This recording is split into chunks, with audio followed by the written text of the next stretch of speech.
ये कहानी 1980 की है, जब मनीष की हरियाणा रोडवेज में बस कंडक्टर की नौकरी लगी थी। जिंदगी अच्छी चल रही थी। सुबह 9 बजे काम पे जाना और रात को 9 बजे घर आ जाना।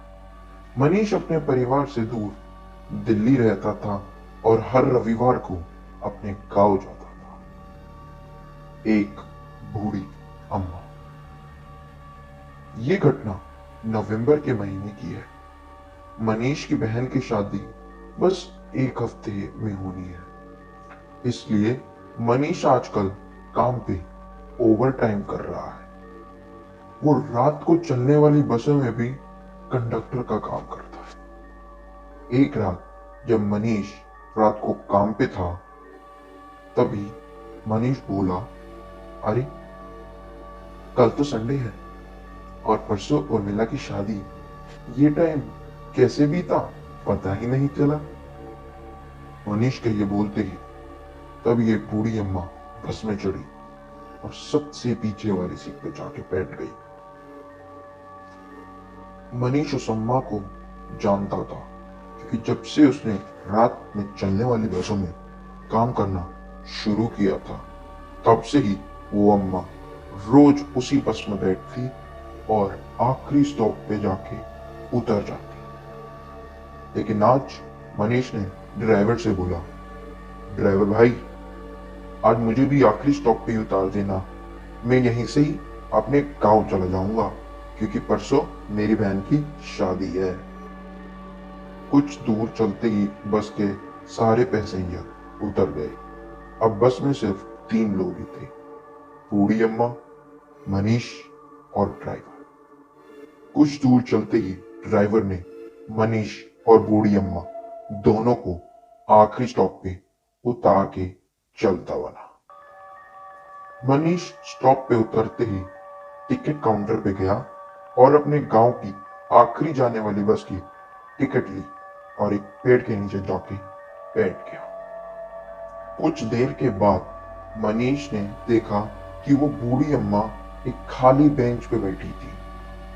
उसको कुछ सही नहीं लगा, तो वो उस बूढ़ी अम्मा के पास गया और उनसे पूछा, अरे अम्मा, आप इतनी रात को यहाँ अकेली क्या कर रही हो? तभी अम्मा बोली कि बेटा, इतनी रात को तू कहाँ जा रहा है? मनीष बोला, अम्मा, मैं अपने गांव जा रहा हूँ, परसों मेरी बहन की शादी है। अम्मा ये बात सुनते ही बोली, बेटा, इतनी रात को जाना तेरा ठीक नहीं है। ठीक होगा भी क्यों? रात के 1 सवा 1 बजे मनीष अपने गांव के लिए चल रहा था। मनीष कुछ बोलता इससे पहले ही उसके गांव की जाने वाली आखिरी बस ने हॉर्न मारा उसके लिए। मनीष भागता हुआ उस बस में चढ़ गया। बूढ़ी अम्मा को यह बात सही नहीं लगी। मनीष को चढ़ता देख बूढ़ी अम्मा भी उसी बस में चढ़ गई। जैसे ही बूढ़ी अम्मा बस में चढ़ी, मनीष चौंक गया। मनीष ने बूढ़ी अम्मा से पूछा, अरे अम्मा, आप इस बस से कहां जा रही हो? अम्मा बोली, बेटा, मेरी बात ध्यान से सुन। मेरी बात सुन के डरियो मत। जितने भी लोग इस बस में बैठे हैं, तेरे और मेरे अलावा, उन सबके पैर ध्यान से देखिए। मनीष को यह बात कुछ सही नहीं लगी, तो मनीष ने सारे पैसेंजर और ड्राइवर और कंडक्टर के पैर चेक करे। मनीष ये देखते ही चौंक गया। मनीष ने देखा कि सबके पैर उल्टे थे। मनीष का दिल दहल रहा था, पसीने छूट रहे थे। तभी अम्मा बोली, बेटा बेटा, ये सारे लोग भूत पिशाच हैं। ये तेरे को आखिरी स्टॉप तक लेकर जाएंगे और तुझे वहां अपने वश में करके जाने पता नहीं क्या करवाएंगे तुझसे। मनीष का दिल और दहलने लगा। मनीष को लग रहा था कि वो उसका आखिरी दिन होगा। तभी बूढ़ी अम्मा बोली, बेटा, तू एक काम कर, तू अगले ही स्टॉप पे उतर जा। मनीष को बूढ़ी अम्मा की बात सही लगी। तभी उसने कहा, धन्यवाद अम्मा, मैं यहीं उतर जाता हूं। मनीष ने यह बात करते ही बस कंडक्टर से बोला कि वो यहीं पे ही रोक दे, पर बस कंडक्टर माना नहीं। उसने कहा, पर आपका गांव तो आखिरी स्टॉप से ज्यादा पास पड़ता है साहब। मनीष ने एक ना सुनी और चलती बस से कूद के खेतों में घुस गया और खेतों से भागता भागता अपने घर।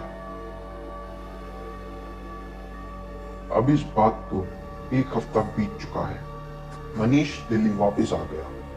उसकी बहन की शादी भी बहुत खुशी से हो गई, पर मनीष उस रात की घटना भुला नहीं पाया और उसने उस बूढ़ी अम्मा की खोज शुरू कर दी। उसने उस बस स्टॉप पे लगातार 3-4 दिन रातें बूढ़ी अम्मा का वेट करा, लेकिन वो बूढ़ी अम्मा आई ही नहीं। तो उसने वहां पे पूछताछ शुरू करी। उसने वहां के सारे लोगों से पूछा कि क्या तुम उस बूढ़ी अम्मा को जानते थे? बूढ़ी अम्मा वहां पे डेली आके रात को उस बेंच पे बैठती थी, ये तो हर कोई जानता था, पर कोई भी ये नहीं जानता था कि वो बूढ़ी अम्मा कौन थी। तभी एक भिखारी मनीष के पास आया और उनसे बोला, आप उन बूढ़ी अम्मा को जानते थे साहब? मनीष बोला, हाँ, क्या तुम भी जानते थे उन्हें? भिखारी बोला, हाँ साहब, मैं जानता था उन्हें, मैं उनके पास 1-2 बार बैठा था। मनीष चौंक गया। मनीष ने और पूछताछ करी उससे कि वो अम्मा कहाँ रहती थी, क्या करती थी, लेकिन जो उस भिखारी ने जवाब दिया, मनीष का दिल चूर चूर हो गया वो सुन के। भिखारी बोला, साहब, उस अम्मा का भी एक आपके जितना ही बेटा था, वो भी यही आखिरी जाने वाली बस में नई नई जॉब लगी थी उसकी बस कंडक्टर की, पर पहले ही दिन वो उस बस में काम करने गया, पर कभी घर ही नहीं लौटा साहब।